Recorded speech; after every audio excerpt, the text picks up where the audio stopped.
Now, I do have a very unique office background. I do have a very unique background, and I do have very unique insight into the world.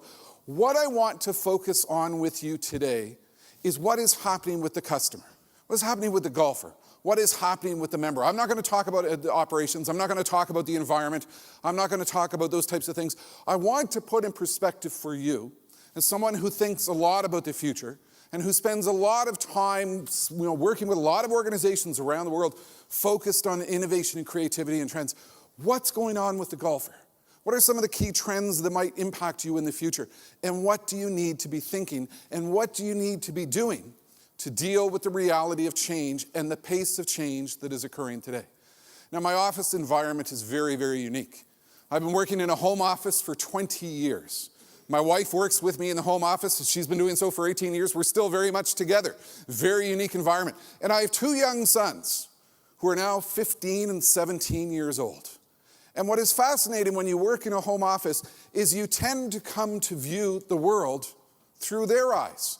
When you get to spend so much time with your children by working in a home office and by being there 3:30 when they come home in the afternoon and spending your time to go outdoors and do something with them, you begin to view the world more so through their eyes than your own eyes. And here's something I realized about my children. They view the world in a way which is substantially and fundamentally different from the way in which we view the world. The way they view the world is they look at my world and they look at some of the things that are in my world and they view some of the things that have been part of my life as being things from the olden days, which for me is absolutely fascinating. I got to tell you a few little stories about how they perceive the world. This is my younger son, Willie. This is one Saturday morning, when he was younger, and Saturday mornings were cartoon time at our house. This is before they became teenagers and would sleep in every single morning. They would get up in the morning. They knew that mom and dad would let them watch cartoons for a few hours, so he would get up. And here he is one particular Saturday morning. He's on the couch. He's not very happy. And I came down the stairs and I looked at him and I said, Willie, what's wrong? And he said, well, Will, there's no data, Dad. I said, what do you mean? He said, there's no data, Daddy. And he had this real little edge in his voice. And I have no idea what he's talking about. I said, tell me what's wrong.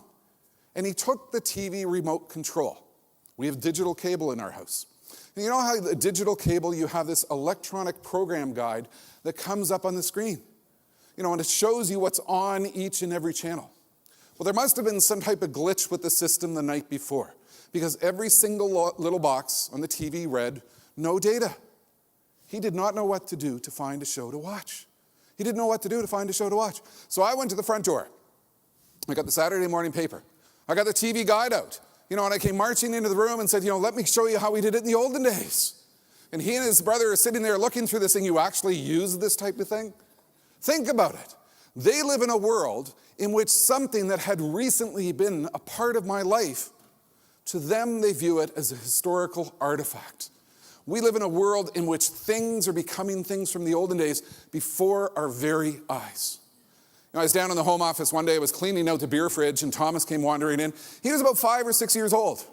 And I found a 35 millimeter canister of film. And he said, what's that, Dad? And I said, it's film. And he looked at me, he goes, no. Because to him, the only film he has ever known is when Dad puts a little memory cartridge inside the digital camera. So what did I do? I went and I got my 35 millimeter camera and I spooled the film inside. He was fascinated watching me. And I said to him, well, stand over there. I'm going to take a picture of you. He stood over there. I took a picture of him. What do you think he did right away? He ran around to the back of the camera because he wanted to see the picture right away. And I said to him, it doesn't work like that.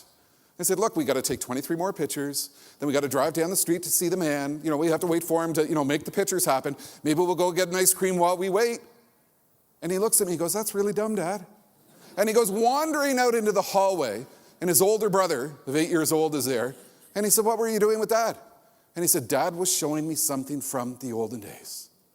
Think about it. We live in an extraordinary period of time in which stuff which has been a part of our lives is becoming stuff from the olden days before our very eyes.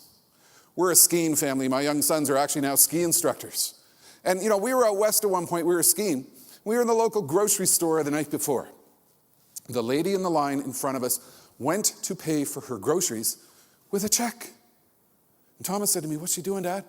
And I said, well, she's writing a check. What's that? We explained how a check works. You know, in his mind, he's thinking it through. You mean I can go to the candy store with a piece of paper and write down Thomas? They're going to let me have the stuff? But think about it. You know, we use debit cards. We use credit cards. We've got all these alternative forms of payment. He doesn't even know what a check is. One day I'm driving down the road, and I've got a Jeep Standard. I'm driving along, and I'm shifting gears. Thomas says to me from the back seat, "Dad, why do you drive with a joystick?" Think about it. You know, the manner by which they interpret the world. We have never lived in a period of time that has involved so much change occurring so quickly from so many different perspectives.